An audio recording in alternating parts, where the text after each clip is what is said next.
Well, welcome to this Monday morning. And no, I am not with my normal co-host who is sleeping on the floor of an airport known as Pearson, which we all know the scary stories about that airport.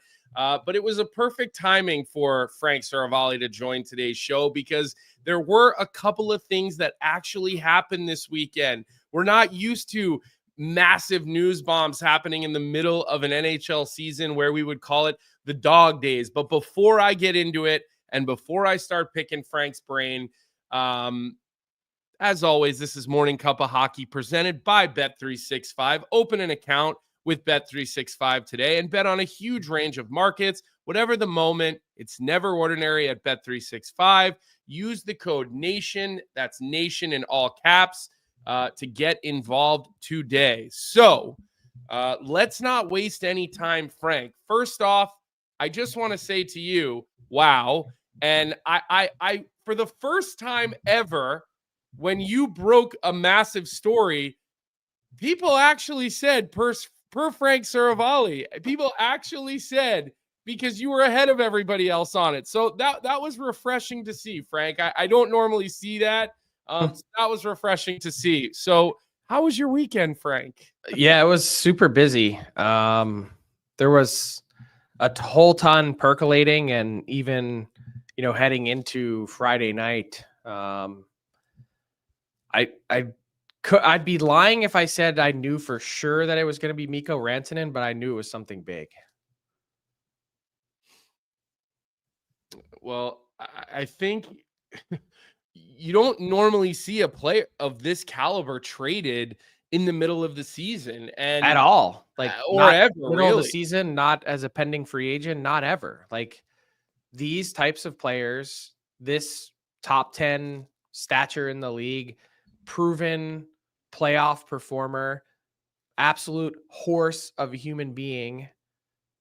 These guys don't change hands. Mm-hmm. And that, I think, we'll unpack the Colorado side of things shortly with Michael Liles. But when I look at this from Carolina's perspective, that's the first thing I said was, you just don't get players like this. Mm-hmm. And anytime you can get your hands on one of them, you do whatever you can. And the crazy part is it feels entirely reasonable what they gave up. Not even just reasonable. They didn't trade a first round pick. Mm-hmm. They didn't trade their top prospect in Nikishin.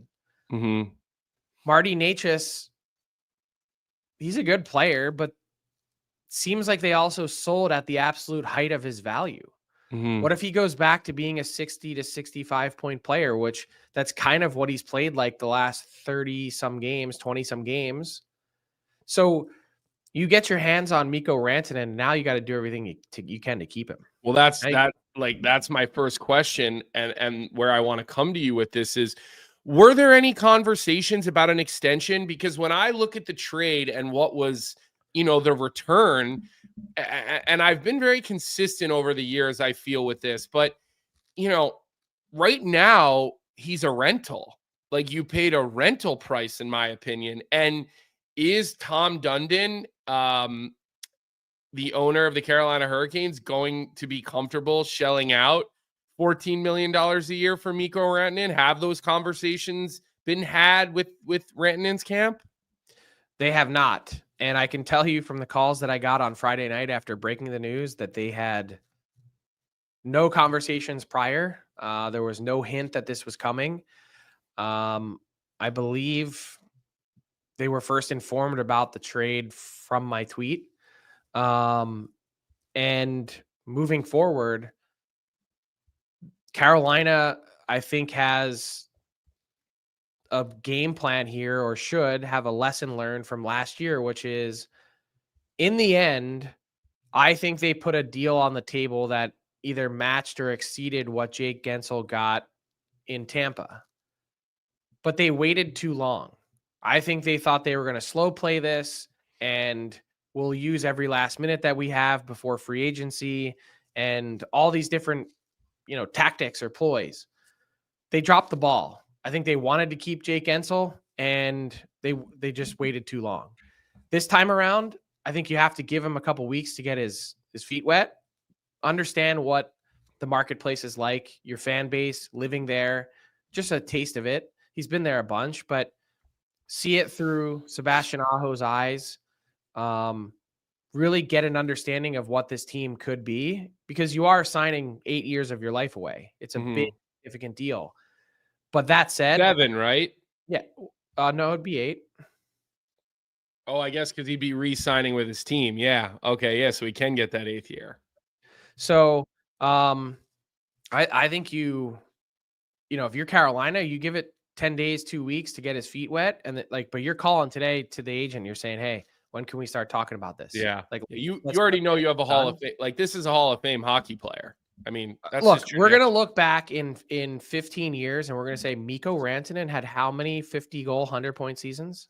Yeah. Like, elite of the elite, that I think because he played the third spoke on the wheel with McKinnon and Makar, that I think he was largely overlooked a lot. And now from the Carolina perspective, like, extension aside, this is an instant Stanley Cup favorite coming out of the East for me. Yeah. Think about what we've said this team has been missing for the last We can't say that anymore. 5 years. Yeah, we can't say that. They don't have a anymore. game breaker. They don't have someone that you can rely on. And this is a game changer. So I think it's the near perfect fit. I think the way that he plays stylistically is a perfect fit. And by the way, I also have serious questions as to whether or not Marty Necas can play with Nathan McKinnon. I don't see them stylistically as a fit. I think there's a whole ton to unpack here. And I think Carolina did exceptionally well. We didn't even mention Taylor Hall. Like, if you can add a bottom 6 piece in Taylor Hall. That's my next question for you. Let me ask you this, because a lot of people were raising their eyebrows at Taylor Hall and why he was part of this deal, why there was no money retained. Obviously, Chicago retained money on Rantanen, so they took $4.5 million of Rantanen. If they retained on Taylor Hall, that only would have been $3 million. So they retained on the higher player, but just a 3rd round pick seemed light to me, and I think to the rest of the world. So I'm curious from your perspective, like, how did Kyle Davidson get involved here? Was he shopping Taylor Hall already? Did somebody call him and say, do you want to play third party? Like, give us a little bit of insight into how Taylor Hall ended up in this deal. I don't know exactly how Chicago ended up being brought into this. But I think unpacking it from Chicago's perspective, I think time was up for Taylor Hall. I don't know how closely you'd been paying attention to the news cycle out of Chicago, but a little bit, yeah. For like 2 weeks, we had kind of heard Taylor Hall publicly, man, really disappointed to not be coming back. Wanted to be part of this. Don't know what's happening next. Those kinds of comments. If you're hearing that publicly, it's probably a lot louder in the room. And I think at some point that becomes a distraction. Not only that, but he was playing further down Anders Sorensen's lineup card, and he was on the 4th line at one point recently. That's not going to help your production. That's not going to help the return that you get in a deal. And I think the Blackhawks were sitting there going, yeah, in a perfect world, and this is probably what fans have keyed up on and talked about, is why didn't we get 2 assets here? One to move Taylor Hall and another one to retain on Rantanen. And it's a fair question to ask, but Carolina was willing to take on Taylor Hall in full. $6 million. That's a lot of money for his production. Yeah. So that being the case, I think they looked at it like, what if we didn't do this trade? What if we weren't involved and we waited, and instead of getting a 3rd round pick for Taylor Hall, it becomes a 4th. So we get a 4th for Taylor Hall, and then we have to have someone retain on his salary, or we're going to have to retain on his salary. So maybe we can get a 6th.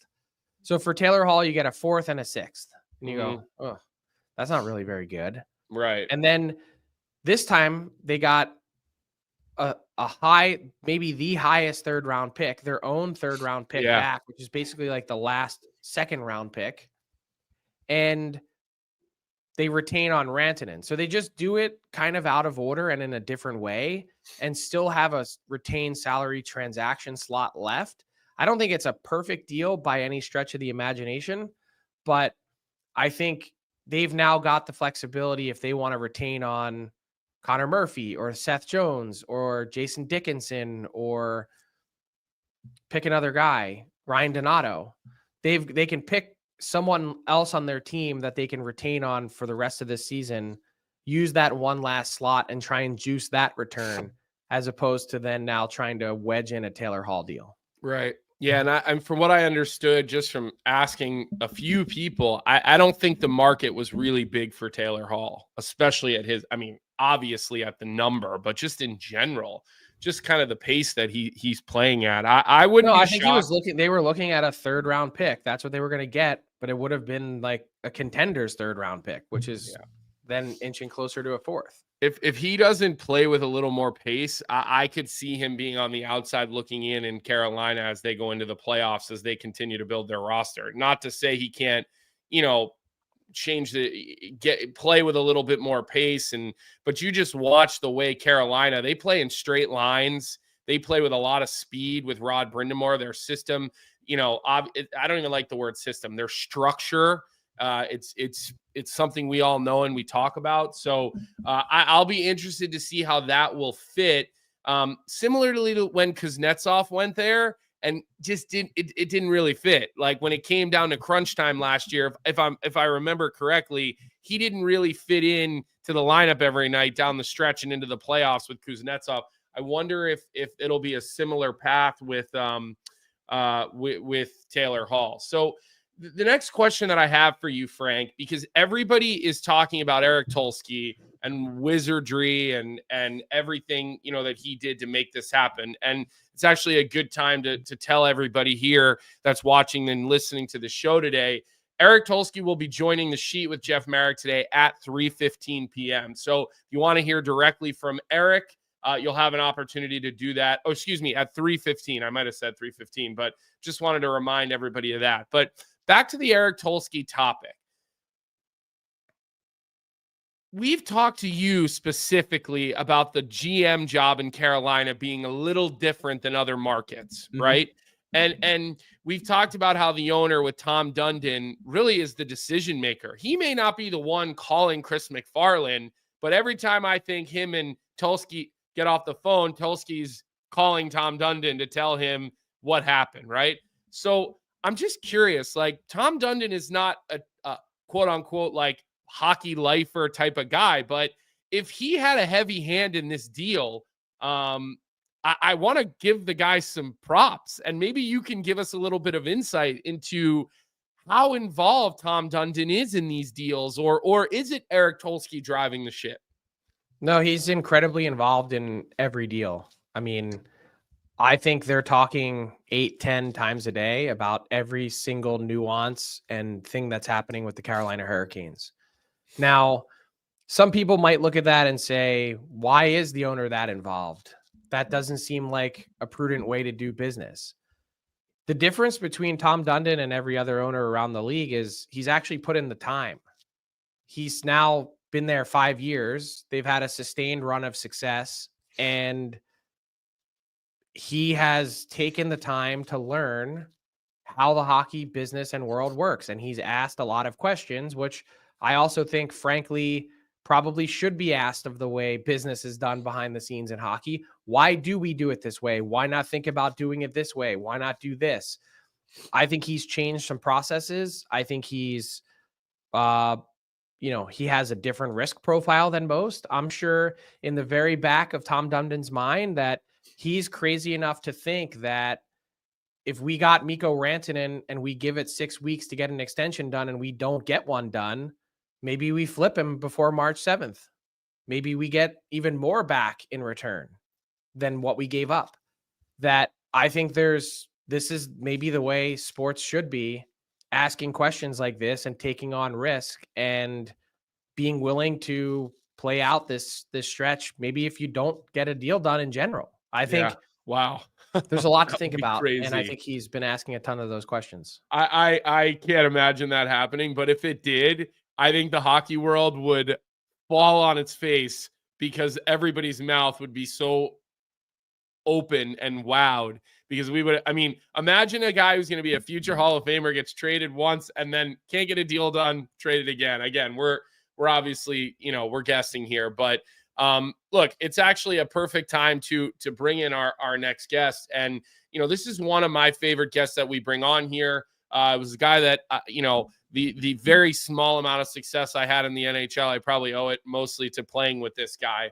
And he's with Colorado on a daily basis, and he's a perfect guy to talk about the return and how the mood is in Colorado. So we're going to bring on Michael Liles, but first, I want to give some love to one of our favorite sponsors in Proraso, the most complete choice for shaving and beard care. Made in Italy since 1948, Proraso has been a staple of Italian culture and barbershops globally for 4 generations. Get 15% off at Proraso-USA.com with promo code hockey15. And not the best segment for Proraso because you don't have a lot of facial hair in this segment. And before we get to the questions, Johnny, I just have to say, if you have a child, Johnny's wife is a children's author. And I can tell you, we have the books at our house, and I don't need the books to tell you every word in the book.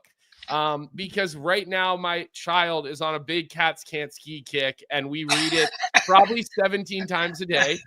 So Ava is very famous in our house right now. Yeah. and I just like the words of the story just run through my head all day because this is like the only book Sloan wants to read because of all the snow outside right now. So good morning, Johnny. Thanks for joining us so early this morning. Morning, appreciate that. Well, she's got a second book on the way that's also about the cat. But yeah, it's been a cool project for her.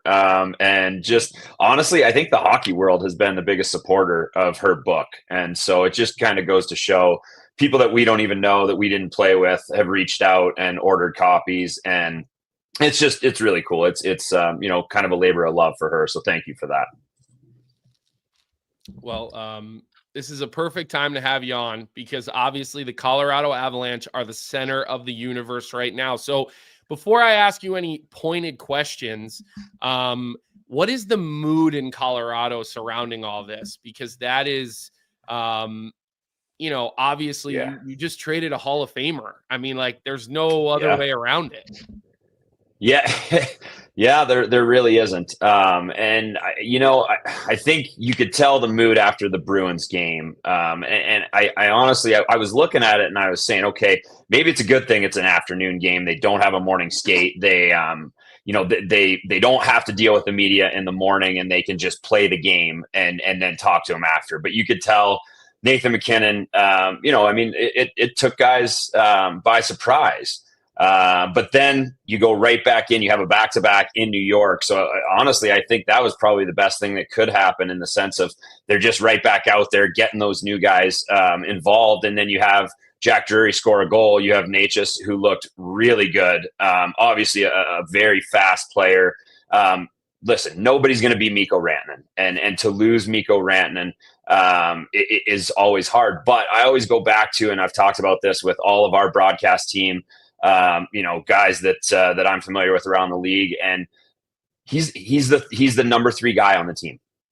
And when you have McKinnon and you have Makar, and have a Makar extension coming in the future, that's what it comes down to. The Avs had an internal number that they weren't going to be willing to go over, regardless of where the cap was going, because in the end, there's predictions and there's hope, but hope's a terrible business strategy, as my dad always says. And so they decided that in the end, you've got the possibility to trade Mikko Rantanen and get players that can contribute right now. And to me, I look at it and I think the Avs are going to miss Mikko Rantanen, but I also think this could potentially help extend their window by allowing them to be deeper. And listen, you hurt when you lose a guy like Mikko Rantanen. You said it. He's a Hall of Famer. I think he's 4th in the league in points scored over the last, 5 years or something like that, or 5th in the last 4 years.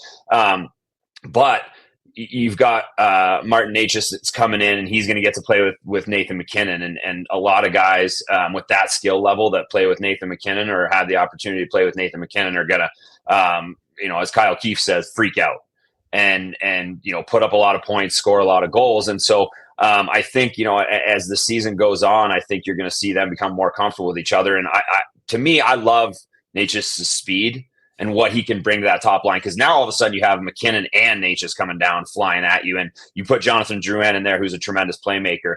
That top line, I think, looks really, really good. It gives you some cap flexibility a little bit this year. And then, that number that was looming in the, whether it was 12-5 or 14 or whatever, now all of a sudden you're probably not dealing with that going forward in a Necas extension.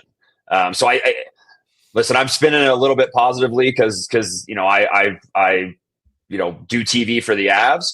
But I do think that in the end, I mean, it's a huge trade. It's a massive trade. It has the potential to to really determine a couple of franchises next 3, 4, 5 years.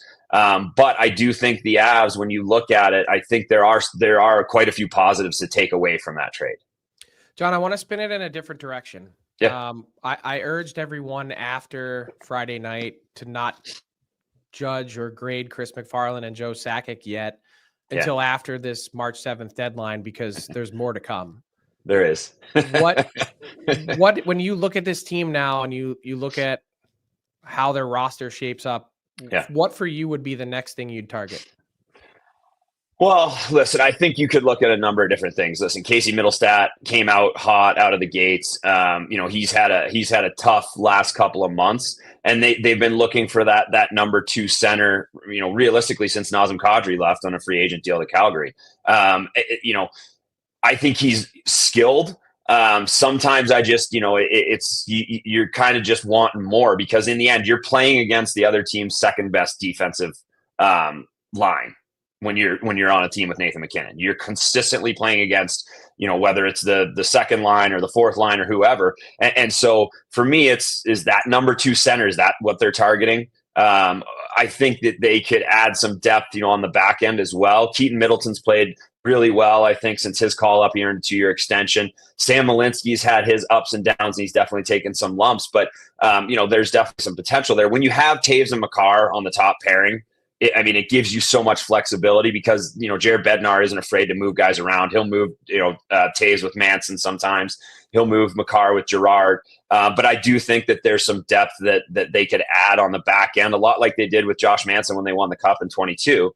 For me, it's that, okay, I think the wingers, once you get Val Nichushkin back, and if we get Gabe Landeskog at some point, I do think that he's going to give it a go at some point. I think you have to at this point.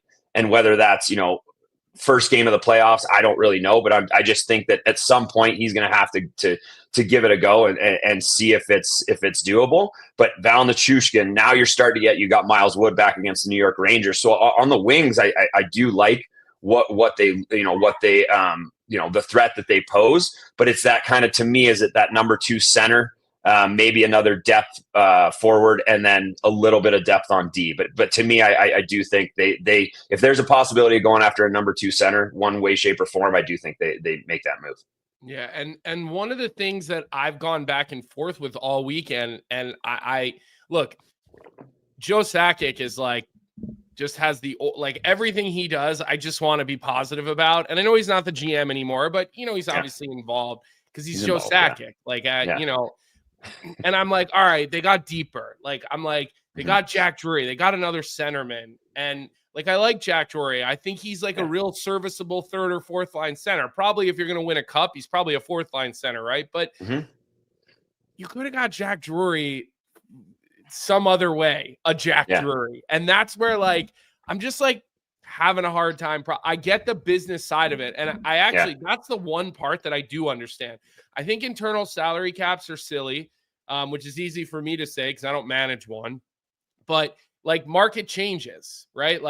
When you sign your contract, if it was $12 million, the cap was only $88 million. Well, now the cap's going to be 105 million. Like there should be a sliding scale. But, you know, I just like, sure, they got a little bit deeper and they got a little bit cheaper. So now they can add a little bit more depth, but it's hard to wrap your head around it.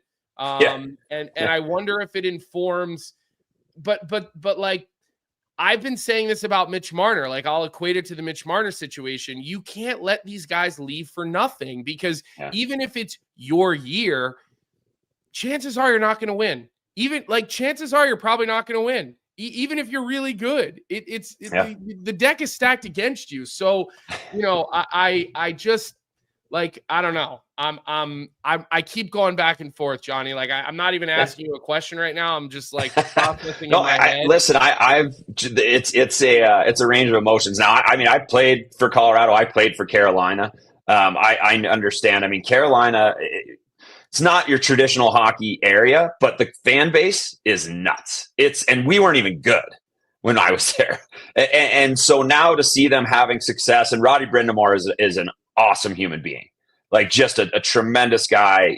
He was an assistant coach when I was in Carolina, and fellow Sparty, and just a tremendous person and coach. And I'm pumped that they're having the success that they are, because those fans deserve it. But yeah, it's a range of emotion here for sure. And we've got a group chat of our whole kind of TV crew here in Colorado. And when that trade went down, all of a sudden, I mean, it was like, Kyle Keefe was sitting in a movie theater with his daughter, and he's like, my phone's going off like a firework right now, and people are losing their minds, and he's losing his mind because he's the most animated and high highs, low lows guy, biggest fan. But it was, I mean, we're all going through this, and it's like, okay, process. Yeah. I mean, I just, I go back to Mark Rycroft, who's the, the color guy for the Avs. And he said, he's like, listen, watching Necas in Boston and in New York, he's like, he's impressive with his speed, and him and McKinnon together. He's like, I think it could be really, really good. And then you throw Makar in on the back end, who, I mean, listen, this is a, generational talent, if you will. And so in the end, I always go back to, like, it's McKinnon now and Makar and Mikko, like, for everything he brought, it's still McKinnon and Makar. That was always going to be the priority. Now, Mikko made more than Nate until Nate signed that extension, right? So internal salary cap, like, Nate was making 6.5. I mean, it was the biggest bargain in the NHL at the time. Mikko was making 9.5. Then Nate went to whatever, 12.5, 12.6. But it's I don't know the actual exact number, and I think, to me, it was probably more of along the lines of, this is what we need to be successful in the long run, and not necessarily, we're not paying you more than Nathan McKinnon. That's just my opinion. I'm not saying I have it on good authority.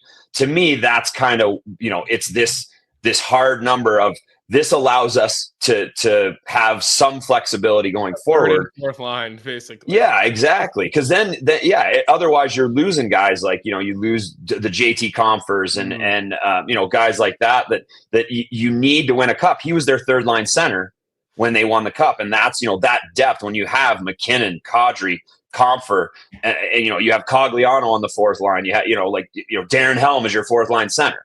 Those are the guys you need to win a cup. And so, to me, it's you're looking at it and you're like, okay, this unfortunately, losing Mikko Rantanen, it's something that Avs fans are going to be unhappy about for a long, long time. When you look around that arena, it's McKinnon, Makar, and Rantanen, the jerseys, right? There's a random jersey here and there, but it's McKinnon, Makar, and Rantanen are the three jerseys that you see. So it's a tough pill to swallow for Avs fans. And yeah, it's. I mean, if they don't make a run, if there's not something done before the deadline, I do think that the Avs are still going to try and do something. I think there's work to be done on it, but I do think it's something they're going to make a splash and try and make a move to, because now it's like, okay, all eyes are on you because of this, right? This is just my own personal opinion, but I have a really hard time when teams speak in absolutes. I just think you get yourself into trouble. And the biggest one that stands out for me is, it's newsworthy only because he decided to bail out from Four Nations face-off. But I think back to the Blues and Alex Pietrangelo and how hard that negotiation was.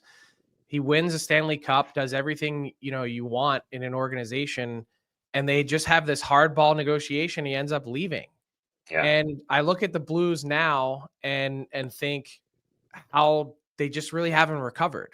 You lose a key piece like that. That's such a big part of, your driving force, your core, your engine. The Blues haven't been the same, and Vegas goes and wins they win a cup. Yeah. And it's just, I think when you want to draw a hard line, as good as it sounds in the moment, it feels for you as an organization, you know what, we did what we needed to do here. We had to go out and get these players to get something back.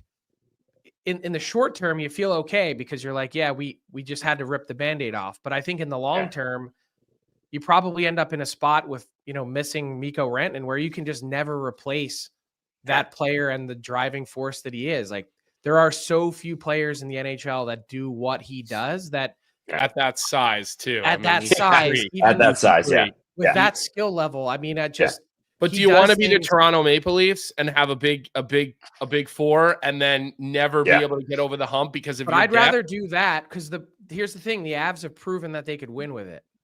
Yeah. I'd rather do that and try and figure out the other pieces that are around my lineup and just hope that I get a good mix. Than hope and wish and pray with depth pieces. But that's me. Yeah, I understand. I think you can look at it any number of ways, and I get it. Like, you don't replace a Mikko Rantanen, you never do, right? Like, it's just that's fact. But in the end, I think the judgment comes is okay, how does Marty Necas play in the playoffs? Because that's a question mark, right? That's a question mark with Carolina. Can he perform in the playoffs with Colorado? Because if he performs in the playoffs and performs well, then I think that it definitely lessens the sting at least a little bit. And if they make a run, whether they win the Stanley Cup or not, if they make a run, then I think it's a little bit of a different feel at the end of the year. And if the Avs are able to make a move for another piece, call it a big fish in one form or another, before the deadline. Maybe a JT Miller type of fish. I don't know. I mean, that would be second line center. Yeah, that'd be a heck of a second line center. And if you're able to get, I don't know. I mean, like, all of a sudden, if you add a JT Miller, then you're looking at it like, okay, now your wings, you've got Necas and you've got Drouin possibly on the top line, but Val Nichushkin slots in on the top line most of the time, right? So now all of a sudden you have three guys that can absolutely fly, that can play physical if need be. That McKinnon can kind of play any game, and Nichushkin can kind of play any game. Like, Nichushkin was the driving force in that Stanley Cup, right? When you look at it, I mean, that final against Tampa Bay, just how good he was and how good he can be. Even last year, first round against Winnipeg. I mean, he's so then then you have Lehkonen, and then if you are able to get Gabe Landeskog back in one form or another, I mean, I just think that there's a lot of ways to look at it. And then you have Colton, you have O'Connor, you have Wood. I don't know. Like, to me, like, I think pieces fall into place. But if you add a guy like JT Miller, I mean, man, it would look a lot better. Pour right water before on March it, 7th Frank. than right now. I was gonna exactly. say, pour water on it, Frank. I know you're waiting to do it. Taking JT Miller and throwing him into that locker room would be like throwing a Mentos in a 2-liter of Coke and shaking it. I mean, I like you're dealing with the alpha of all alphas in Nathan McKinnon, and then another one in JT Miller. I don't see it. I don't know how it would work. It'd be fascinating to watch. But I have to be honest though, like, I understand the points that you're making about Necas, but watching his game really closely, I'm just not sold that he's going to be a fit with McKinnon, because these are two players who love to do things on their own. Yeah. They're both what I call ISO players. They both like to just freelance. And I think Nathan McKinnon's going to be ramming his head against the wall playing with Necas. And I think it's going to be relatively short order. Though. I'll say this. It looked good in New York. It did. Maybe. Look, sometimes that happens. I think they're too similar stylistically in how they want to play the game and how they want to attack the game. But that's just me. What I would say is, I mean, the way Nathan McKinnon's game's evolved over the last few years, so many teams are essentially throwing two guys at him when he comes over the blue line. You have the D trying to stand up, and then you always have back pressure. And he's done a way better job in his game of finding other guys. You look at Rantanen. Rantanen had 25 goals with the Avs this year. And a lot of that is Nathan MacKinnon drawing 1 and 2 players to him. So if Natchez can even just tweak his game a little bit, he's gonna. To me, I just think that it's like throughout the NHL. I played 14 years in the NHL. Like you're always evolving, right? Like I started out as a power play guy for a long time. By the time I was done with my career, I was more of a penalty kill guy and third pairing defenseman. But it's that can you evolve? And that's I think the question is, can he evolve even a little bit? Right? Because Nathan MacKinnon is that good that I think that he can have success, but it's a matter of, okay, like you're not going to be the guy lugging the puck up the ice 90% of the time. It's going to be Nathan MacKinnon, right? Yeah. And listen, he's, maybe he's able to do it, maybe he's not, but he's a tremendous player. And I think that there is that possibility when, Nathan MacKinnon is the guy, Natchez is coming in, he knows that he's the guy. Yeah. And so it's okay. All right. I need to figure out how can I be as successful as possible with this guy as my center. Yeah. Mm-hmm. Well, if you would have played, if your career started today instead of when it started, you would have had twice the amount of points. I'll go on the record saying that without a doubt. The last thing I have for you, Johnny, that I'm curious about, it's not actually Rantanen. It's not about Mikko Rantanen. It's actually about Mackenzie Blackwood. We've had spirited debate on this show about whether it was a good extension, whether it wasn't a good extension. I've been in the camp of liking it and thinking that you get cost certainty, you get years. Frank and I went back and forth on it. Producer Vic, we've gone back and forth on it. Mm-hmm. Let me ask you this, and you get to watch this guy every night. You're around the team. You were Joe Sakic's teammate. So I'm sure there's things that come up. Where do you sit with this whole Mackenzie Blackwood, the trade, and then the extension? You feel pretty good about it, or you think they could have waited? I think they probably could have waited, but in the end, I think that it's somebody they've looked at for I don't know, a year or two for sure. And listen, it's not like he hasn't justified it thus far.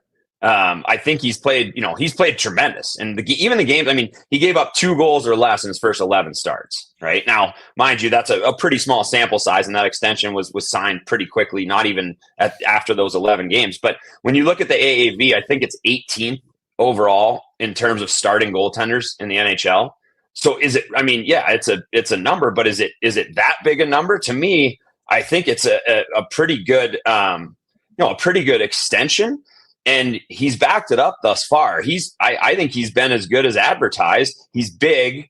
And to me, listen, that was the biggest question mark early in the season, right? And you go out and you get Wedgwood as kind of a, that helping kind of, backup, maybe start some games. Came in Buffalo when they were down 4-0. The Avs win 5-4. He played tremendous in that game. And then all of a sudden the San Jose deal comes kind of out of nowhere. So now they've traded both of their goalies.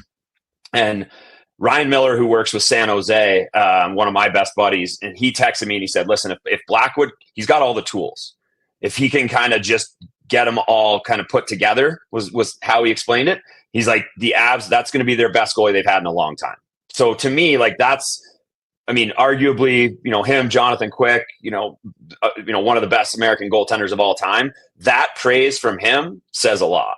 And so for me, that extension, I'm pretty comfortable with it, just given the way that he's played thus far, what I'm hearing from, where he came from. And by all, kind of by all accounts, he seems like a great guy in the room, and Wedgwood has been a tremendous backup. So all of a sudden you go from a let's call it a weakness, a glaring weakness early in the season to somewhat of a position of strength. And like I said, I don't know. The number to me, the 5-year extension at, I think it's 5.2. It wasn't something where I was like, oh man, this is awful. Now, timing wise, it definitely was okay. That's pretty quick, but he continues to perform. And I mean, there's times where he's bailing them out when they aren't playing their best games and giving them a chance to win. And that's all you can ask. John, really appreciate you dropping by. I got one more for you on the way out. Yeah. You played in Carolina. You mentioned, Rod Brind'Amour, and obviously you've gotten to know Mikko over the last, number of years. How do you think he'll fit in there culturally? Like, do you think he'll like it there? And what he seems to me like kind of the exact Rod Brind'Amour type player with the way that he competes. Not asking you to predict whether he'll sign an extension because that's a Tom Dundon question more than anything else. Yeah. But in terms of how, like, will it help having a Sebastian Aho there, and how will that all work out? Yeah, I think it will. I mean, yeah, like you said, that's a Tom Dundon question in terms of an extension. I didn't play when Tom Dundon owned the team. He came in after I left, but to me, I think he's a great guy in the room.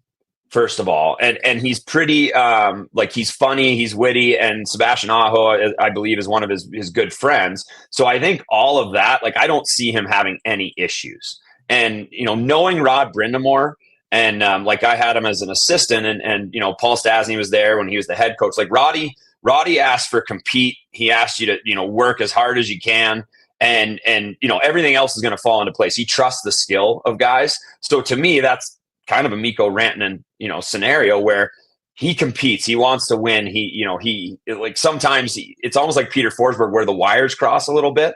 And you get him off his game. I look at the Minnesota game here recently where Jacob Middleton was just all over him the entire game, and Mikko's wires crossed in the third period, and it was like he couldn't contain just the fact that he was just running around the ice. And so that to me is kind of the one weakness, is like he's so competitive that sometimes he goes a little Peter Forsberg.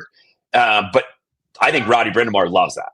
And I don't think there'll be any issues. Yeah, that's interestingly put, way to look at it. I don't think Stas moved his feet quite quick enough to get on Rod's good side. Stas never moved his feet in his entire career quick enough, but that's all right. He was smarter than everybody on the ice. A little too much wide track Pontiac coming out of 2 sticks, especially in his later days. All right. We appreciate your time today. You think your Sparties can get it done this year? We're going to see him in St. Louis in the Frozen Four? I hope so. I've been watching their games. Adam Nightingale, I played with him. He's a tremendous coach. He's done an amazing job. And it's awesome to see them kind of back in the picture at the very least, because it's good for hockey. It's a great program. And my dog's losing his mind upstairs right now, if you can hear that. I'm pumped. I hope they go a long ways, and hopefully I'll be able to catch a game at some point in person.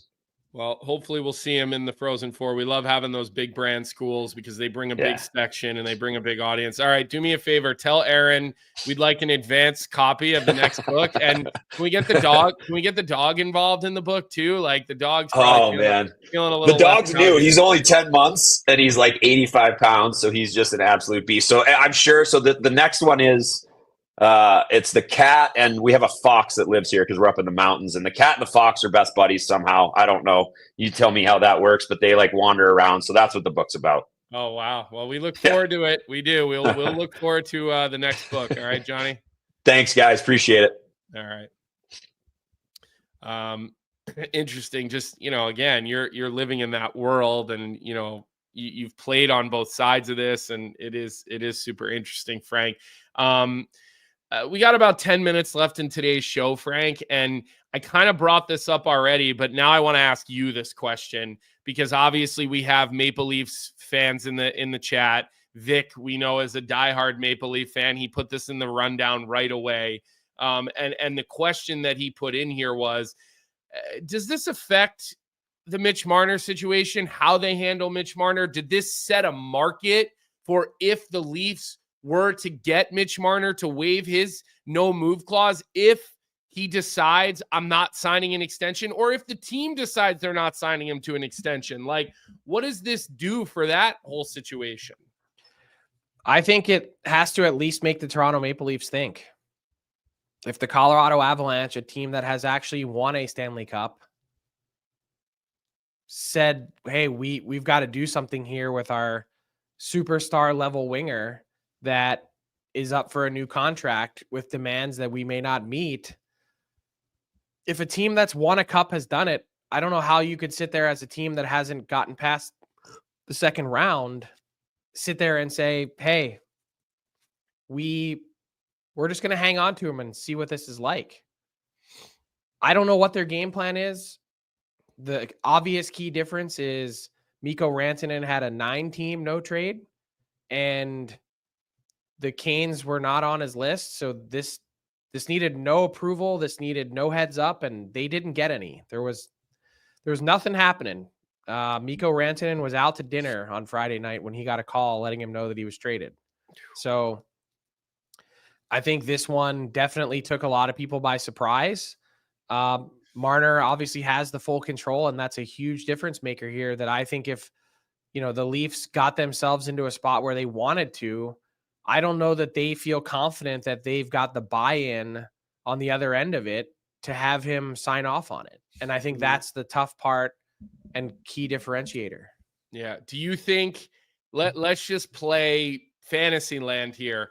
If the Toronto Maple Leafs would have announced over the weekend that they traded Mitch Marner for Natchez and Jack Drury and a second and a fourth, is that something the Toronto Maple Leafs fan base would have been okay with? And Sharma, I know you're in the chat today, and then everybody else, whether you're a Leafs fan or not, I want to hear you in the chat. Would you have read that and been okay with that type of return for Mitch Marner? Because personally, I would have been like, wow, that's an incredible return for Mitch Marner. Where with Rantanen, I'm kind of like, what do you say, Frank?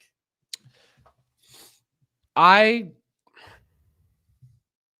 think it would probably be fair. Like, I think you can't ask for more than that. That's now, like, that's the ceiling, I think, of what you could probably get. Because for a rental, if there's an extension, it's a different, if there's an agreed upon extension, it's a different circumstance, right? But that would require permission, which they're going to have to, they'd have to give up. It would require the no trade. Like there's a lot of other layers to this. There's only so many teams that could be involved where he'd actually consider going. But it takes me back to the conversation that played out, I don't know, 6-8 weeks ago. Someone said on TV somewhere, Rantanen for Marner, who says no? And I'm like, the Avs, because they're getting the worst player back. Like if they had a deal where they're trying to figure out which guy are we going to pay, you're going to keep the guy that works there and has playoff success. So if Rantanen for Marner was a no, then just by transitive property, Marner should be bringing in a slightly less return. But I could see why, if you're the Leafs, you're sitting there going, how much does this really help us in the here and now? Yeah, we have pieces for the future, but if we're trying to win right now in a wide open Eastern Conference, like that's the other part of this for Carolina that I don't think people have fully recognized or appreciated is I don't think this Eastern Conference is very good. I don't think the Florida Panthers are what they were previously. They don't have the defense. I've never been I think the Leafs have played differently under Craig Berube, but until we see it in the playoffs, they're not going to be a team that I'd be betting on. Obviously, it's not the Rangers. It's probably not the Devils the way they've played the last 6 weeks. Tell me what team in the East, it's not the Bruins, what team in the East is scaring you this year? Yeah, no, it's wide open for Carolina, even if you don't re-sign Rantanen as a rental. Yeah. What if you get a cup out of it? You're okay with it then. I think Tom Dundon would sign up for that every day of the week. No doubt. But I still think Washington is the scariest and most complete and most consistent. And I think they'll probably, what do you think? You think, I got to think now Washington goes, okay, Carolina just got Rantanen. We're going to have to do something. They probably were thinking that way anyway, but they're having an incredible year and their window with Alexander Ovechkin, it's not getting any bigger. It doesn't seem to be shrinking because of the way he's still scoring and playing, but I got to think Washington to me. If you said to me right now, who are you picking to get out of the East? Washington's just been the most complete team all year with the goaltending they've got. And I loved what they've done with their back end. But I thought it was a fair question to ask you, though, Frank, because that Marner situation just continues to hang around. And, it's hard to lose a guy for nothing. And like I said earlier, and you've said this to me so many times, you're probably not actually going to win. Like only one team can win. It's not even always the best team. Sometimes it's who gets hot. It's who's healthy. That's why I'd do everything I could to re-sign Rantanen. Because I think what you want is the longest window possible to give yourself. This is where this came from. I want you to go back and listen to a Frankly Speaking episode I did with Tom Dundon, the Canes owner. Okay. Today's the perfect day to go do it. Yeah. He wants a 10-year run where you have as many chances to win the Stanley Cup as possible. And the amazing part about trading for Mikko Rantanen is they didn't sacrifice any of their future window. Yeah. They Well done. didn't trade a first round pick and didn't trade any of their top 3 prospects. How's that possible to get a player of that caliber? That means you've had a stable of assets and picks and prospects that you haven't needed to touch. Yeah. You've been assembling that behind the scenes as you've been winning. To be able to accomplish both those things at the same time, that's really rare in today's NHL. Yeah. No, listen, I it's why I haven't, like, I've been trying to convince myself that Colorado did a good job because, like, I like them and I like the people that run their team, and I'm struggling to do it. I'm struggling to do that. So because I don't think they did a good job. Yeah, I think that's the truth. Because right now, that's also why it's not a final grade yet. We don't know what the next thing they have in store is, but I think they bought high on Marty Necas. Yeah. And if you heard my question to John Michael Liles, I have serious questions about whether or not those two guys can be a complementary fit for each other stylistically. Yeah. Well, but I think more than anything, drawing a hard line is, it feels good in the moment. And I'm sure it felt really good when you told Nathan McKinnon, when you signed him to his deal, that no one's going to be making more than him in Colorado. But I don't think he asked for that. Yeah. And I think those are dumb. I said that too. Yeah, no, I think you only ever get yourself in trouble. Yeah. Because this cap, I've been doing the projections. 3 years from now, it's going to be 110. And I just think the extra $3 million that you gave Mackenzie Blackwood instead of giving, some random goalie that's on the scrap heap $2.5 million, that $3 million could have gone toward Rantanen. Like you could slice your cap 100 million different ways. I'm never giving up a top 10 player in the league. I'm keeping as many of them as I can. I just think they're the hardest guys to get. I think you can mix and match and play checkers and do everything else around your lineup card, but I'm keeping the horse. Yeah, and I agree with everything you said except for the goaltender part. I think you got to slice it and find it in other areas. I think goaltending, you and I, we have different philosophies on that, and we've aired them out on your show and mine. I know you have to go, so we don't have to go into the goalie conversation, but the last thing I want to ask you about before I let you go, and then I'll deal with the end of the show by myself, Frank, is the Alex Pietrangelo skipping Four Nations Cup news. We've seen the league suspend guys for not going to the All-Star game. I can't imagine that would be the situation here, but what is the news around that? And who do you believe would be the obvious replacement for him? I know who I think, but I'll wait to see what you say and what you think to see if we potentially agree with one another on Alex Pietrangelo's replacement. I don't have an obvious replacement yet. Okay. Fair. I know Drew Doughty's been working his way back. I think that's a real reach to go from missing the entire season to getting thrown right into a high-level best-on-best tournament. I just find it bizarre that Alex Pietrangelo bailed out of Four Nations and then played 24 minutes last night. Yeah. That is very strange. So I don't know what his ailment is. I don't know what's going on, and full marks to, I guess it's nice when you've won a gold medal before at the Olympics where you feel like, hey, I don't really, no offense, I don't care what happens with this made up Four Nations tournament, if that's how he's thinking about it.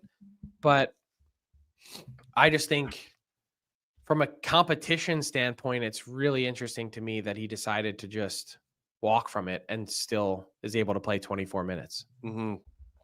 Yeah. Well, look, you watched the way Vegas played last night. You see the difference between the East and the West. I mean, Vegas just too good last night. Eichel just too good last night. I mean, our team, I saw this earlier in the chat.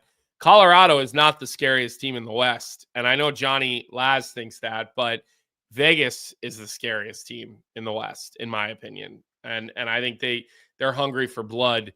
the way that they're playing this year. So, Frank, I know you have a busy day ahead of you. I think you've got a frankly speaking that you're doing, or a rundown, excuse me, that you've got to get to in a couple of minutes, and then obviously you'll be back with Tyler or Chuck at noon for Daily Face-Off Live. So I'm sure you guys will be getting into a number of these things today.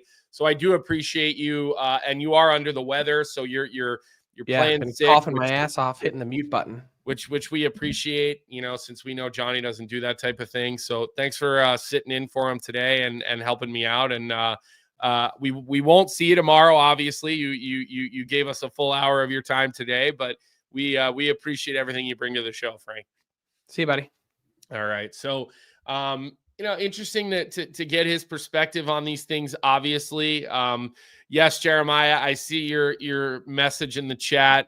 Tyler's got to be down bad with the Buffalo Bills. Yes, I think today's Daily Face-Off Live edition is going to be very somber for Tyler, who is devastated over the Buffalo Bills loss. Frank and I, both Eagles fans, flying high after quite a performance yesterday by the Philadelphia Eagles. So there are a couple of other things that I want to bring up and that I want to talk about.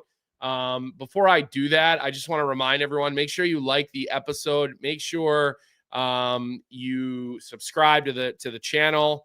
Lots going on. We're getting close to trade deadline, which is big time. Obviously we'll have a lot of programming around that. I know the guys also will be at Four Nations, and there'll be a lot of programming around Four Nations. So, make sure you guys like the episode. Make sure you guys are subscribed to the channel, because only more and more is going to come out. And remember, 3:15 today, Jeff Marek will be joined by General Manager of the Carolina Hurricanes, Eric Tolsky. He'll be on the sheet at 3:15. I would get into that show. Make sure you're in the chat, because I wouldn't be shocked if Jeff doesn't take some of your questions in the chat for Eric Tolsky, who was one of the masterminds behind some of the biggest news we've seen in the National Hockey League for the last number of years, in what we all just assumed would have been a boring weekend. So I wanted to touch on a couple of other things. I know everybody saw what happened with BU and BC this weekend. I had to talk about it on the show. Jeremiah, I know you saw it. I know a lot of college hockey fans are in this chat. One of the most bizarre things that I have ever seen in hockey. And I know Vic has a video of it. So, Vic, you can roll the video. I'll talk about the situation a little bit. So, Boston University brings in Mikhail Yegorov at the semester mark from the USHL, second-round pick by the New Jersey Devils, right?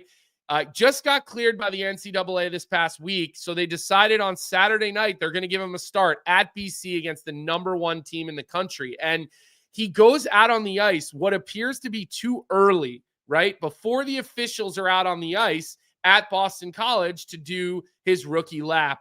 And the refs decide they're going to give him a penalty for going on the ice too early before the game. So BU starts the game shorthanded, right? And BC scores in the first minute, and then the game ends up 2-0 final. BC gets an empty netter. So Yegorov was incredible, only to be bettered by Jacob Fowler at the other end, who pitched a shutout and who was both incredible. I mean, look, this was a goalie duel at its best. But what I want to say about this, having been in these situations, excuse me, and having spoken to the coaches, is that, and there is a rule surrounding this, the people who run operations in the building are in charge of opening and closing the door. Excuse me, I'm sorry. And they opened the door for Yegorov to go out. They then closed it after, before the rest of the team could go out. I mean, look, that's bizarre to me. Jay Pandolfo was absolutely livid after the game. And Jay Pandolfo is, a two-time Stanley Cup winner, a Lou Lamoriello guy, not a complainer, not that type of guy. But, man, was he ever livid after the game. Vic, I think you have that sound, right? I have a really hard time with that call. With the fact that the guy, whoever runs the door, opened it. This kid's excited to play his first hockey game, right? For warm-ups. And they open the door, and then they close it on and they leave him out there. The guy can't tell him he can't go and get him back off the ice. Like, listen, I'll take responsibility because I didn't let the kid know about it. But it's a joke that's how the game starts. And like, that's not how these games should start. Like, come on. Like, really? This is how we're going to start a BCBU game? Here's a power play. Like, I get it. It's in the rule book, so it's my fault. I'll take responsibility. It's a bad look for the operations people at Boston College, in my opinion. I don't think there's any way, shape, or form that game should have started that way. And I saw a lot of people questioning Jay Pandolfo on social media, saying it was a panic move to start Yegorov. And they're like, oh, you can't throw your future into a situation like this. Let me explain something to you. That was the perfect opportunity to get his feet wet, because he is a young guy who probably doesn't understand the magnitude of the situation. He just got there. You really don't have time to get stressed out. You just go out and play. And everybody who said it was a panic move, I hope you're ready to apologize to Jay Pandolfo, who made an incredibly ballsy decision, and one that, that was the best goaltending performance of the season for Boston University. So, the people that are tweeting me about that, and I had a lot of tweets about that, I really just didn't decide I wanted to get into arguments with people on Twitter because I really wanted to. But I thought that whole thing was absolutely bizarre. And I just couldn't believe that game started that way. But having said that, Boston College, to me, is the best team in college hockey right now. I believe that BC, Michigan State, Minnesota, and Denver, probably in their own category, and deservingly so. I think they're different, and I think the next 4 or 5 teams are just a step behind. They are, and I saw people talking about Ryan Leonard. There's another comment from Neil Simmons. Ryan Leonard is the best player in college hockey. There's no ifs, ands, or buts about it. The goal he scored on Friday night, Jeremiah, that should excite you and every other team, every other Capitals fan, the way this guy can make plays happen. I do see that UConn should be a number 1 seed in the pairwise right now. And kudos to UConn and everything that program is doing. I'd love to see them in the NCAA tournament this year. I'd love to see them in the East. UConn's a great brand. I love the coaching staff there. Former BC guy Mike Cavanaugh coaches that team. But I don't ultimately think, Neil, that when the NCAA tournament starts, when I'm with John Butchergross in studio in March and we're doing the selection show, I don't foresee UConn staying as a number 1 seed in the pairwise. So the very last topic that I wanted to get to today, and obviously I don't have Johnny here to argue with, so I need the chat to really weigh in on this. And there was a goal over the weekend by Cole Caufield that was scored, and I didn't even really notice it when Vic sent me the video, and here's the video courtesy of Sportsnet. But I want you to keep an eye in front of the net as to what Slavkovsky does. You see him in the middle of the ice. He drives the net, and he stops with the inside edge, and he totally sprays Jake Allen, right? And I mean, the question that people were asking is, should this be goalie interference, right? And I would say not a chance in hell, right? There's ice on, there's snow on the ice. Players are cutting, players are stopping. To me, I love the play by Slavkovsky. Now, I don't personally think he meant to do that, and I think it would be insane to give him a goalie interference on that type of play. Now, granted, we love Jake Allen on this show. We talked about, what a great guy he is, and so we root for Jake Allen on this show. But I don't know. To me, I don't think that I don't think that should be a goalie interference. So, I'm curious in the chat what you all think, and we can feature some of the comments if you guys want to weigh in here. Joe Albany says, I love it, but don't hate it. I think he meant to say, I don't love it, but I don't hate it. That would be my guess. But I certainly, think that this is fair game. You guys know how I am. I'm not here to protect goaltenders. I'm sure if we ask Andrew Raycroft what he thinks about this, he's not going to be real happy with it. I don't think there's necessarily, I do think there's something about snowing a goalie in the rule book, but you're outside the crease. The game's happening. It's not like the goalie covered the puck and you stopped at the net. You got to stop so you don't run into the goalie. I don't know. Like, I think to me, there's absolutely, no issue here. And I see Adam Gilkis in the chat saying he 100% knew what he was doing. The reason that I don't think that, Adam, is because you look at the snow, and Vic, maybe you could put the video up again and you can sort of freeze it towards the end. Because you look at where the snow shower actually came from, it didn't come from the outside edge of his skate. It's not like he skated to the crease and hard stopped and snowed the goalie. Pause it here, Vic, right? The snow is coming, his outside foot, which is closer to Jake Allen, is not where the snow is coming. The snow is coming from his inside edge, which is his inside foot, right? And so to me, like, I don't know. I mean, that's a great view of it. Like, how is Jake Allen supposed to play his position? But I really don't believe that this was intentional by Slafkovsky, having watched it. So I hear what you're saying, Adam, but I don't know. Like, it's an inside edge stop. It's not an outside edge stop. Outside edge stops is when you generally get when you're stopping on a goaltender who covered the puck and you're trying to blow snow into their face, which you just don't see it. So, Michael, I don't have the clip of the cross check that you're talking about on Hischier. Can you please show the dirty cross check to the ribs that Hischier suffered that caused this turnover? We only have the replay from where we have it. We got to rely on the networks to give us those replays.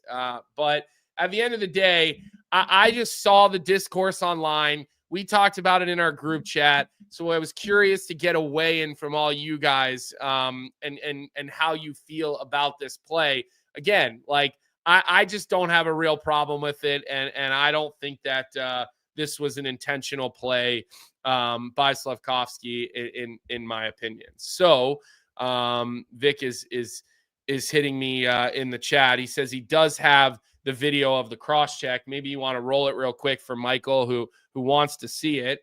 So you see, Hischier, who has the puck. I mean, look, I got to be honest with you, Michael. I don't think that that's a real dirty cross check. I mean, his hands are not that far apart.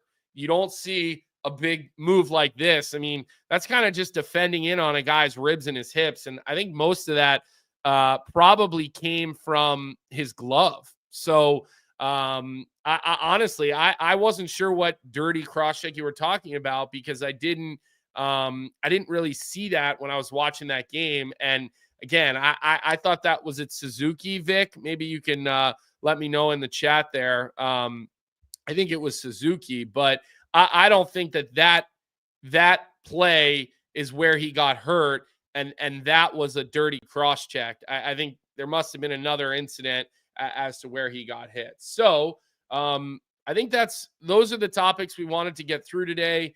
Again, I'll remind you, make sure you like the show, make sure you subscribe to the show. And we do have one more bit of business that we have to get through, and that's our daily bet segment here with our friends at Bet365.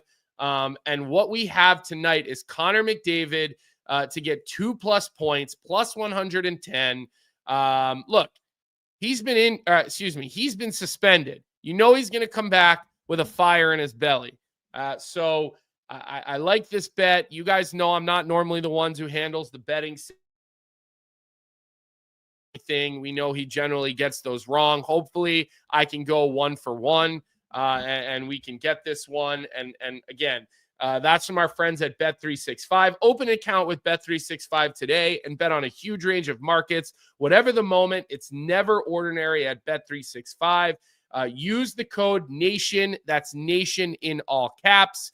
I think McDavid will get 2+ points tonight. I do like that pick. I feel very strongly about it. So I do think in order to be true to what I'm doing. I want to sprinkle a little of my own money. So when we're done, I will get on there and I will place this bet.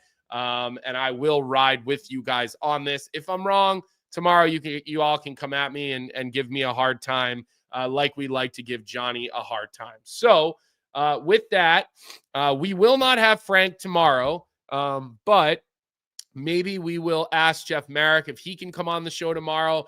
Jeff and Johnny were just in Jasper at the pond hockey tournament with a number of the guys from the network. So we'll get a little bit of insight maybe from Jeff tomorrow if he has time on if Johnny behaved himself. We will talk to David Warsofsky on Thursday is going to come on our show. David Warsofsky is the younger brother of Ryan Warsofsky, was a teammate of mine in the American Hockey League, played a bunch of games for the Bruins.